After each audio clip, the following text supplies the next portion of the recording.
महोदय, ये वर्ष के शुरुआत में किसी भी सरकार की उपलब्धियों और भावी योजनाओं का एक दस्तावेज होता है राज्यपाल जी का अभिभाषण। उत्तर प्रदेश की माननीय राज्यपाल यहां पर पूर्व निर्धारित कार्यक्रम के अनुसार आई थी और कार्यक्रम के बारे में ऐसा नहीं कि अचानक कार्यक्रम थोपा गया हो। दलीय नेताओं की बैठक में भी और कार्य मंत्रणा समिति में भी इस बात पर चर्चा होती है कि आगे का हमारा बिजनेस क्या होगा। उस सब के बावजूद संवेद सदन में माननीय राज्यपाल जी के अभिभाषण के दौरान मुख्य विपक्षी दल का जो आचरण था वह न केवल प्रदेश की संवैधानिक प्रमुख का अपमान था बल्कि मातृशक्ति का भी एक अपमान था। आप अभी सनातन की बात कर रहे थे। सनातन धर्म के जो सबसे बड़े व्याख्याकार हैं वह महर्षि वेदव्यास हैं। वेदों की परंपरा को जिन्होंने लिपिबद्ध करके आने वाली पीढ़ी के लिए दिया,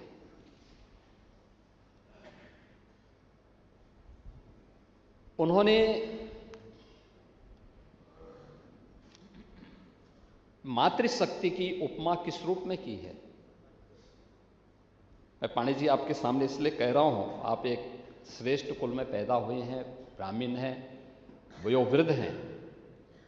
इस पूरे सदन में जो सबसे वरिष्ठतम सदस्यों में हैं, उम्र में भी अनुभव में भी, उनमें से आप हैं, इसलिए आपका हम सम्मान करते हैं और इसलिए आप जो बात बोलते हैं वो व्यवहारिक बात बोलते हैं। आपकी जो बात थी वो किसी को बुरा भी नहीं लगती है। अलग विषय है कि आपका और संजय निषाद में इस समय क्यों किस बात को लेकर रंजिश चल रही है।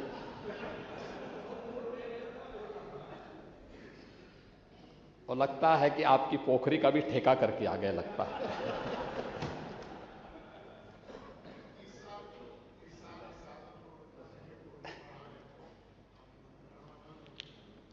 लेकिन महर्षि वेदव्यास ने कहा, उनका कालखंड आज से 5000 वर्ष पहले था और सचमुच जब 5000 वर्ष पहले की हम बात कर रहे हैं, यानी तब भारत में दुनिया की एक विकसित सभ्यता थी। यानी आज की दुनिया जब सभ्यता की बात कर रही है और जब आज की दुनिया सभ्यता की बात कर रही थी, तब भारत दुनिया को दिशा दिखा रहा था, राह दिखा रहा था। और 5000 वर्ष पहले महर्षि वेदव्यास ने कहा था कि नास्ति मातृ समा छाया, नास्ति मातृ समा गति, नास्ति मातृ समम त्राण, नास्ति मातृ समा प्रिया। यानी मां के समान कोई छाया नहीं, मां के समान कोई सहारा नहीं, मां के समान कोई रक्षक नहीं और मां के समान कोई प्रिय भी नहीं। हमारी भारत के सनातन धर्म की परंपरा में मां की उम्र के या अपने से बड़ी उम्र की हर महिला को मातृ के समान सम्मान देने का विधान है। और किस प्रकार का आचरण आप लोगों का इस सदन में माननीय राज्यपाल जी के अभिभाषण के दौरान था और आप सनातन की बात कर रहे थे, ये मुझे इस बात को लेकर के, या तो हो सकता है आप इसीलिए सदन में उपस्थित नहीं हुए थे क्योंकि आपके नियंत्रण से बाहर समाजवादी पार्टी के सदस्य रहे होंगे, इसलिए आपने कहा होगा कि अब इन उच्छृंखलों के बीच में रहने से अच्छा है कि हमें स्वयं बाहर रहूं। लेकिन आचरण जो भी था वो अच्छा नहीं था, वो अच्छा आचरण नहीं था और उस अच्छे आचरण की दृष्टि से आज इस सदन की अभिभाषण की शुरुआत मैं यहीं से करता हूं। वहीं राज्यपाल ने जो अपनी बातें इसमें रखी थी, 2-3 बातें उसमें प्रमुख रूप से थी कि 6 करोड़ से अधिक की आबादी को पिछले 8 वर्ष के अंदर सरकार के द्वारा किए गए सतत प्रयास से, डबल इंजन सरकार के द्वारा उन्हें बहुआयामी गरीबी की रेखा से ऊपर कर किया गया है। ये नीति आयोग के वे आंकड़े हैं जो उन्होंने पूरे देश भर में सरकार के विकासपरक योजनाओं, कल्याणकारी योजनाओं के परिणाम स्वरूप उसके परिणाम सामने आए हैं। इसका मतलब ये नहीं कि उनको इन अन्य योजनाओं से वंचित कर दिया जाए। उनको जो राशन की सुविधा मिल रही है वह यथावत मिलेगी, उन्हें स्वास्थ्य की सुविधाएं जो मिल रही हैं वे यथावत मिलती रहेंगी, शासन की अन्य सभी प्रकार की सुविधाएं वैसे ही मिलती रहेंगी। लेकिन सरकार के जो प्रोग्राम हैं उन प्रोग्राम का असर कैसे पड़ा है वह उनके स्वावलंबन के लिए, उनकी आत्मनिर्भरता के लिए और उनके जीवन में खुशहाली का वह कारण बने, इस दृष्टि से वह योजना किस रूप में आज अपना असर दिखा रही है। एक एक योजना, वह हर घर शौचालय की बात हो, हर घर जल की बात हो, हर घर हर उस गरीब परिवार को छत देकर के एक एक पीएम आवास उपलब्ध करवाने का कार्य हो, या आयुष्मान भारत के माध्यम से 5 लाख रुपए की स्वास्थ्य बीमा का कवर हो, या फ्री में राशन की सुविधा उपलब्ध करवाने का कार्य हो, या 1 करोड़ 6 लाख उन परिवारों को जो निराश्रित महिलाएं हैं, वृद्धजन हैं, दिव्यांगजन हैं, उनको 12,000 रुपए की सालाना पेंशन की सुविधा उपलब्ध करवाने का कार्य हो। ये यथावत चलती रहेंगी और अन्य जरूरतमंदों को भी सरकार उन्हें उपलब्ध कराएगी। यह सरकार उसके साथ जोड़ रही है, ऐसा नहीं किसी को रोकने के लिए, बल्कि उसमें और क्योंकि उसके परिणाम आ रहे हैं, लोगों ने विकास की इस प्रक्रिया के साथ जुड़ करके उसका लाभ लिया है। सरकार इस बात को लेकर के ही आज इन कार्यक्रमों के साथ उस परिणाम के बारे में भी सदन को अवगत करा रही है, क्योंकि उपलब्धियों के साथ साथ भावी कार्य योजना ही दस्तावेज होता है राज्यपाल जी का। संसद में राष्ट्रपति जी का अभिभाषण होता है और विधानसभाओं में राज्यपाल जी का अभिभाषण होता है, और राज्यपाल जी का अभिभाषण उसी बात को यहां पे प्रस्तुत करने का है। आपने देखा होगा, आपने बहुत सारी चीजें अपने भाषण में उसको स्वीकार भी किया है कि संगठित अपराध नियंत्रित हुआ है। कुछ अन्य मुद्दे भी आपने उठाए हैं, और सचमुच ये 9 वर्ष, अभी लगभग 9 वर्ष की जो यात्रा है, ये 9 वर्ष की जो यात्रा, ये सरकार की अपराध और अव्यवस्था से अनुशासन की यात्रा है, कर्फ्यू से कानून का राज का है, उपद्रव से उत्सव की यात्रा है, समस्या से समाधान की यात्रा है, और अविश्वास से आत्मविश्वास की यात्रा है। और दंगा समर्थक कोई भी पार्टी पीएससी का समर्थन नहीं करती है। हमने फिर से उसका पुनर्गठन किया है, और पुनर्गठन करने के साथ ही 3 महिला पीएससी का गठन हमारा हो चुका है, 3 और हम करने जा रहे हैं। और 3 जो महिला पीएससी की गठन किए उन किनके नाम से किया है? वीरांगना उदा देवी के नाम पे लखनऊ में, वीरांगना झलकारी देवी कोरी के नाम पे गोरखपुर में, वीरांगना अवंतीबाई लोधी के नाम पर बदायूं में, ये गठित हो चुके हैं। 3 नई वाहिनियों का गठन हम लोग करने जा रहे हैं। हम भौचक हैं कि आप लोग जानते हुए भी कैसी उसकी अनदेखी करते हैं और कैसे इन चीजों की बात करते हैं। मैं भौचक था। लोकमाता अहिल्याबाई होलकर,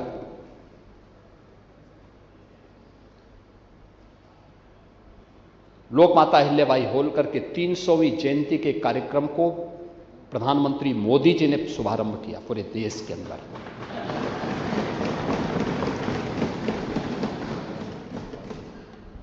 काशी विश्वनाथ धाम में भव्य प्रतिमा प्रधानमंत्री मोदी जी ने लोकमाता अहिल्याबाई होलकर की लगाई। लोकमाता अहिल्याबाई होलकर कि 300वीं जयंती के अवसर पर और यहाँ गवर्नमेंट मेडिकल कॉलेज का नामकरण लोक माता के नाम पर हो सके, यह काम भारतीय जनता पार्टी की, ये डबल इंजन की हमारी सरकार ने किया। और अगर लोक माता अहिल्याबाई होलकर के नाम पर बने हुए मणिकर्णिका घाट और वहां के शमशान घाट के पुनरुद्धार के कार्यक्रम को आगे बढ़ाया जाता है तो समाजवादी पार्टी और कांग्रेस उसका विरोध करती है। उसके नाम पर लोक माता को अपमानित करने का काम करती है। और आपको क्या अधिकार है लोक माता के साथ, लोक माता के बारे में इस प्रकार की चर्चा करने का? कौन सा अधिकार समाजवादी पार्टी का? क्या राजू पाल समाज के नहीं थे? क्या उमेश पाल की जो निर्मम हत्या प्रयागराज में हुई थी, क्या वो पाल समाज के नहीं थे? उन माफियाओं को तो अपने गले का हार बना करके समाजवादी पार्टी चलती थी।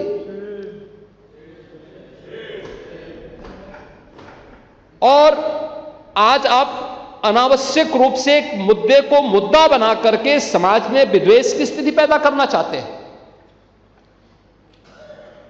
यह शोभा नहीं देती है। हमें सच बोलने की आदत डालनी चाहिए, सच स्वीकारने की भी आदत डालनी चाहिए। और आप बाबर की कब्र में सजदा की इसका समर्थन करते हैं और वंदे मातरम का विरोध करते हैं। माफियाओं की कब्र में फतिया पढ़ने के लिए जाते हैं।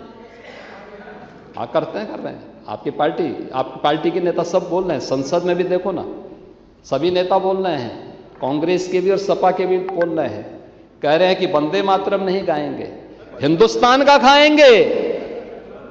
आपकी पार्टी के नेताओं ने कहा है, आपकी पार्टी के नेताओं ने कहा कि वंदे मातरम नहीं गाएंगे। हाँ, समाजवादी पार्टी के भी एक सांसद ने कहा है और कांग्रेस के भी एक सांसद ने कहा है।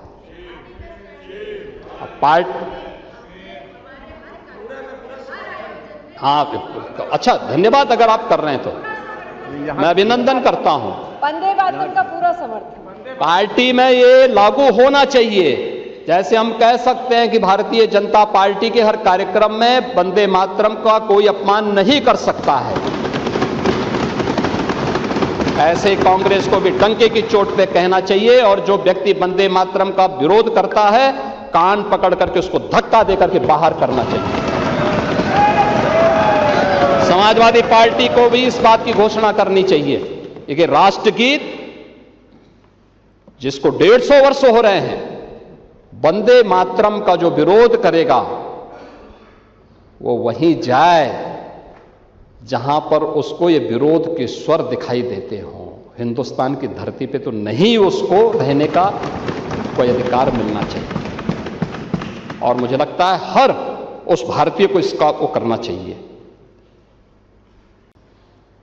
कांग्रेस ने तो उच्चतम न्यायालय में कहा कि श्री राम और श्री कृष्ण तो मिथक थे। सुप्रीम कोर्ट में एफिडेविट दाखिल कर दिया। और समाजवादी पार्टी राम भक्तों पर गोलियां चलाती है। मंदिर निर्माण को रोकने के लिए कोर्ट में अपने वकील खड़े करती है, लेकिन आस्था, सनातन आस्था का, याद रखना, सनातन आस्था को कोई कैद नहीं कर सकता, कोई कैद नहीं कर सकता है। और आज अयोध्या में भगवान श्री राम का भव्य मंदिर बन करके खड़ा हो गया है। आज तो पूरा भगवान राम भव्य मंदिर। ये पुनर्जागरण का मॉडल यही है। इसमें विरासत भी है, विकास भी है, दोनों एक साथ चल रहा है। और आस्था का ये जो पुनर्जागरण है, यह उत्तर प्रदेश से प्रारंभ हुआ है। उत्तर प्रदेश भारत की आस्था का केंद्र बिंदु है। अगर भारत की आस्था की आत्मा कहें उत्तर प्रदेश को, कोई संयुक्ति नहीं। जिन्हें हम अयोध्या कह रहे हैं, जैसे हम काशी कह रहे हैं, जैसे हम मथुरा वृंदावन कह रहे हैं, जैसे हम प्रयागराज कह रहे हैं, ये केवल आस्था के केंद्र नहीं है। चित्रकूट, नैमिषारण्य, सुखतीर्थ, ये केवल आस्था के ही केंद्र नहीं हैं, ये राष्ट्र चेतना के भी केंद्र हैं। यही तो राष्ट्र चेतना के केंद्र हैं। अभी यूपी को कोई आप लोग समझ ही नहीं पा रहे हैं। अयोध्या की मर्यादा, जब भी दुनिया के अंदर मर्यादा की चर्चा होगी, अयोध्या की चर्चा होगी। जब भी दुनिया के अंदर शाश्वत चेतना की चर्चा होगी तो काशी की चर्चा होगी। जब भी दुनिया में भक्ति की चर्चा होगी तो मथुरा वृंदावन की चर्चा होगी। और जब भी समरसता की चर्चा होगी तो प्रयागराज की चर्चा होगी। यही तो गुलामी से मुक्ति का एक मार्ग है और इसी से मुक्त करने की दिशा में आज हम मजबूती के साथ आगे बढ़े हैं और यही हमारी जीरो टॉलरेंस भी है। इसी के लिए जीरो टॉलरेंस है।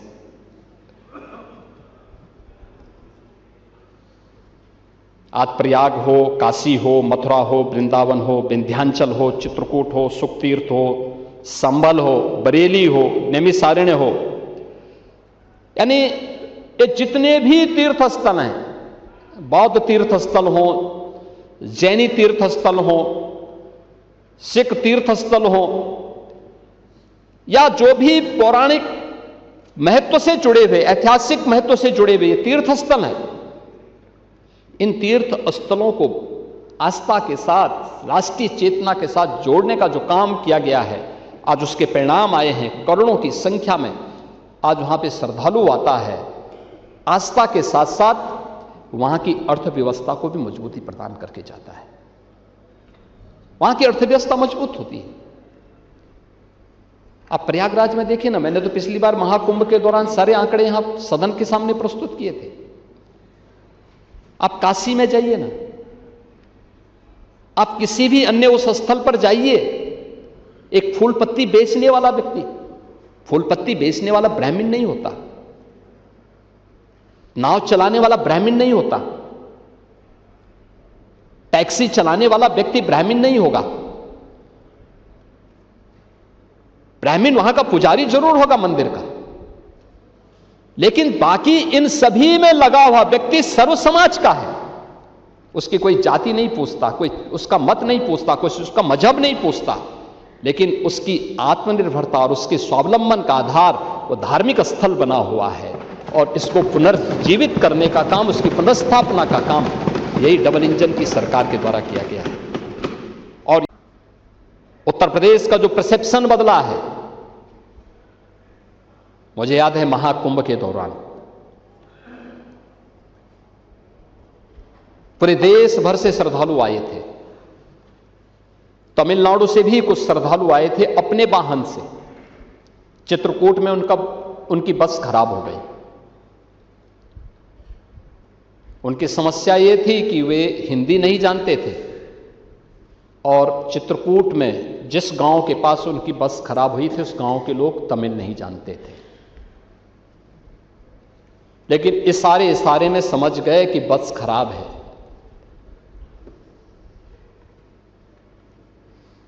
कैसे भ्रम टूटता है, कैसे लोगों के मन में एक नई आस्था जन्म लेती है। चित्रकूट में जब वे लोग गए, वे लोग भटक रहे थे, कहां जाएं, प्रयागराज का रास्ता नहीं देखा था, बस खराब हो गई है, अंधेरा होने वाला है। गांव के लोगों को पता लगा, वो लोग लेकर के गए। एक परिवार में शादी थी, वो लोग लेके गए सभी बस वालों को, कहा आप यहां हमारे यहां भोजन लीजिए। उन्होंने पूछा ये कैसे? उन्होंने कहा हमारे यहां शादी है। उन्होंने कहा वे बाराती? तो उन्होंने कहा बाराती बाद में पालेंगे, आप भी हमारे लिए अतिथि हैं। ये चित्रकूट की घटना है। और उन्होंने पहले उन तमिलनाडु से आए हुए श्रद्धालुओं के, जिनके नाम पता नहीं, जिनका परिचय नहीं, उनको पहले भोजन करवाया। भोजन करवाने के बाद फिर एक प्राइवेट बस ला करके उनको प्रयागराज छुड़वाया। उसी बस से वापस आए, एक मैकेनिक को बुला करके उनकी बस ठीक किया, फिर एक आदमी को भेजा गाड़ी के साथ में और प्रयागराज पहुंचा करके उनकी बस उन तक पहुंचवाई। और उसके बाद तब उन्होंने तमिलनाडु जाकर के ट्वीट किया था कि उत्तर प्रदेश के बारे में जो हमारे नेता यहाँ बोलते थे, हमारा भ्रम दूर हुआ। वो तो वास्तव में राम की भूमि है और कृष्ण की भूमि है। वह हमने वहाँ महसूस किया है। हमारे साथ जो कुछ बीता है हमने उसको महसूस किया है। देश की जीडीपी में यूपी का जो हिस्सा था मात्र 8% रह गया था, आज वो 9.5% तक उत्तर प्रदेश पहुंचा रहा है। पर कैपिटा इनकम को हम लगभग 3 गुना करने में सफल हुए हैं और फिजिकल डेफिसिट को, अभी इस पे चर्चा होगी, 3% से कम हम लोग करने में सफल हुए हैं। हमने टैक्स चोरी को रोका है, रेवेन्यू लीकेजेज को पूरी सख्ती से नियंत्रित किया है। कि टैक्स चोरी को रोकना, रेवेन्यू लीकेजेज पे पूरी तरह लगाम लगाना, ये भ्रष्टाचार पर ही सरकार का प्रहार है। ये प्रहार है। पारदर्शी राजस्व संग्रह और जनता पर बिना कोई अतिरिक्त टैक्स लगाए 9 वर्षों से सरकार चल रही, कोई टैक्स नहीं, और फिर भी हम लोग प्रदेश के अंदर हर एक सेक्टर में हम लोगों ने वित्तीय अनुशासन को बनाए रखते हुए इस कार्यक्रम को बेहतर तरीके से आगे बढ़ाने में सफलता प्राप्त की है।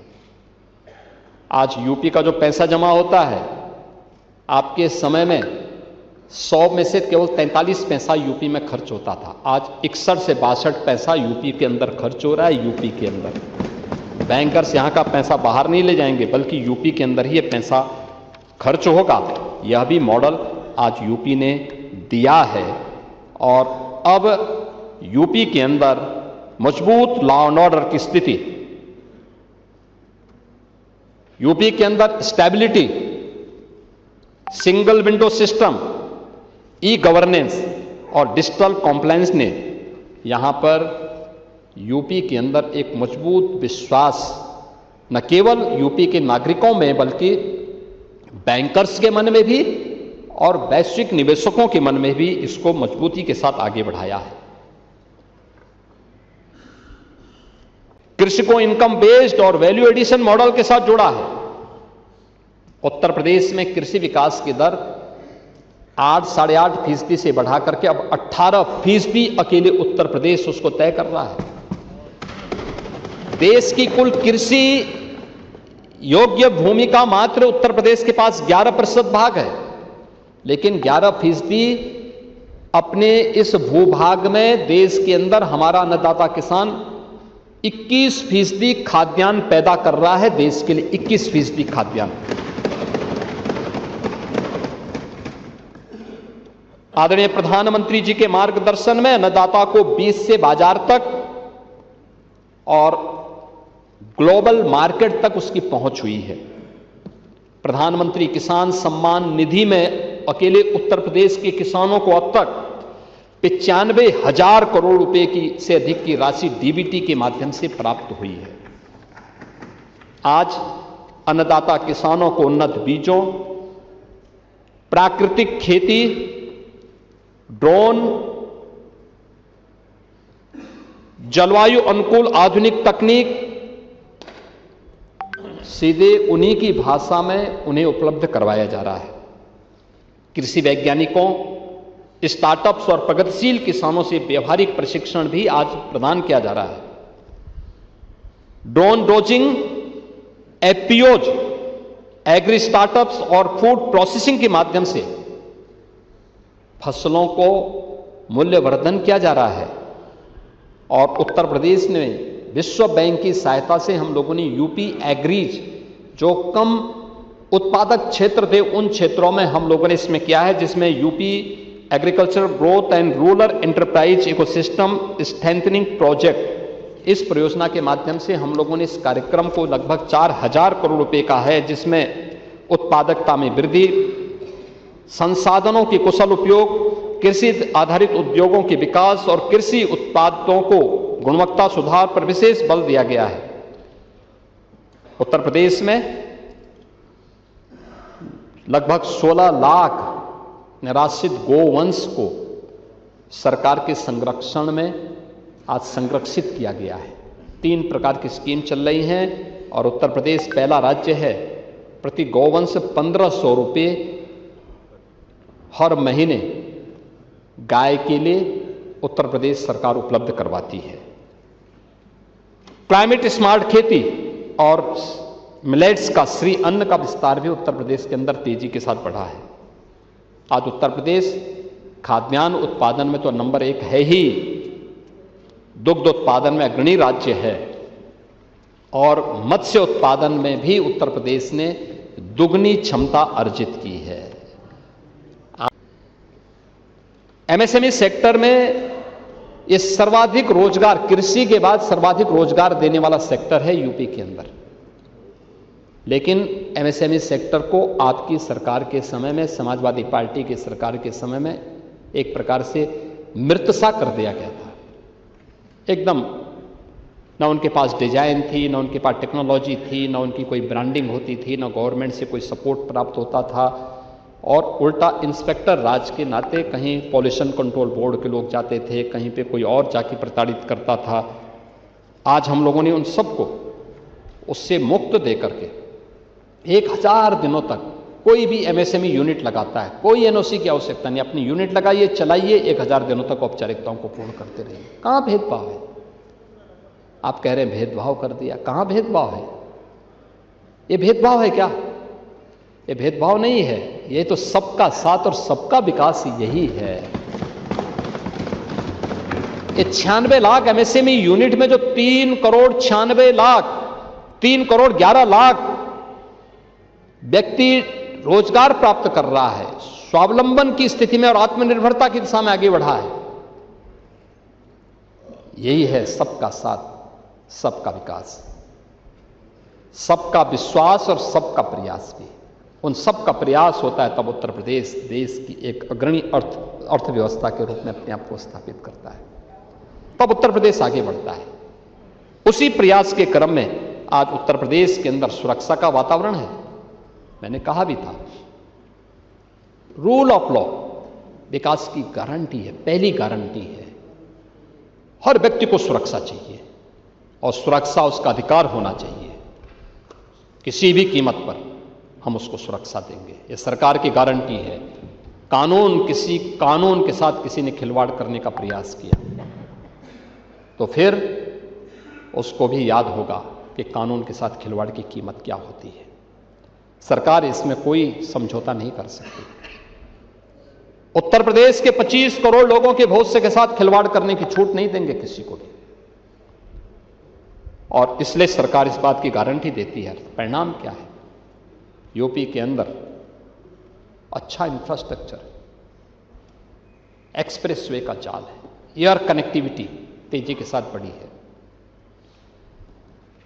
इनलैंड वाटरवे अभी 22 फरवरी को आदरणीय प्रधानमंत्री जी के द्वारा देश की पहली रैपिड रेल दिल्ली से मेरठ के बीच में चलेगी, उसका उद्घाटन होने जा रहा है। याद करिए ना, आपके समय में मेरठ से दिल्ली की दूरी, इसको तय करने में 3 से 4 घंटे लगते थे। आज ये डबल इंजन की सरकार ने 12 लेन के हाईवे के साथ जोड़ा है दिल्ली मेरठ को, 12 लेन। एमओयू केवल कागजों तक सीमित नहीं है, ग्राउंड ब्रेकिंग से लेकर के उत्पादन और व्यापार रोजगार सृजन तक ठोस परिणाम। और पिछले 8 साढ़े 8 वर्ष के अंदर ये जो 50 लाख करोड़ रुपए के निवेश के प्रस्ताव आए हैं, इन 50 लाख करोड़ रुपए के निवेश के प्रस्तावों के माध्यम से 60 लाख से अधिक नौजवानों को प्रत्यक्ष और अप्रत्यक्ष रूप से रोजगार यूपी के अंदर ही प्राप्त हुआ है। आज आप पूछिए ना देश के उन राज्यों से जहां यूपी का नौजवान पहले जाता था, आज वहां पे काम करने वाले लोग नहीं मिल रहे हैं, क्योंकि यूपी के व्यक्ति को यूपी के अंदर प्राप्त हुआ है। और अभी जो हम लोग एक नई स्कीम लेके आए हैं, बजट में भी प्रावधान किया गया, हम उसमें बजट पे बोलेंगे, लौह पुरुष सरदार वल्लभ भाई पटेल एम्प्लॉयमेंट जोन, उसी जिले के अंदर स्किल डेवलपमेंट से लेकर के एम्प्लॉयमेंट की गारंटी उसी जिले के अंदर उपलब्ध करवाएंगे नौजवान को। कोई भी 8 पास नौजवान हो, या फिर कोई टेक्नोक्रेट हो, उसी जिले के अंदर उसे प्राप्त होगा।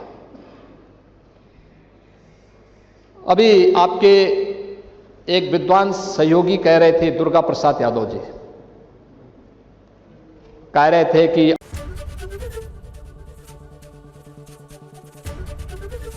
एबीपी गंगा, खबर आपकी, जुबान आपकी।